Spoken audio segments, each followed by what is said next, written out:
অসাধারণ, কারণ দেখো 50তম ছবি অত ইজিলি হয় না, এত মানে আমরা ভাবতেও পারি না, মানে 50th ফিল্ম টুগেদার, মানে এটা একটা ম্যাসিভ একটা মাইলস্টোন। গাইজ, ইতিমধ্যে আপনারা জেনেছেন যে তাণ্ডব মুভিটির শুটিং চলতেছে। তো মুভিটির মধ্যে যারা যারা অভিনয় পরবর্তী সিনেমার নাম তাণ্ডব, যেটা সিনেমা হলে আসছে কোরবানিতে। কে হিরো এবং কে নায়িকা সেটা আপনারা খুব তাড়াতাড়ি জানতে পারবেন। এতটুকু বলতে পারি, তুফানের থেকেও বড় কিছু নিয়ে আসছে আপনাদের কাছে। মিডিয়া পাড়ায় শোনা যাচ্ছে যে কোয়েল মল্লিক নাকি মুভিতে অভিনয় করতে পারেন। তো তিনিও পারো বাংলার একজন জনপ্রিয় অভিনেত্রী। তো ওনার দ্বারা শাকিব খানের সাথে মুভিটি করা আমাদের জন্য খুবই চমৎকার বিষয়।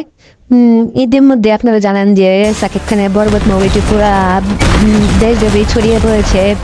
তো এইবারে তাণ্ডব মুভিটি আশা করি কোয়েল মল্লিকের সাথে অসাধারণ একটি জুটি বাঁধবে।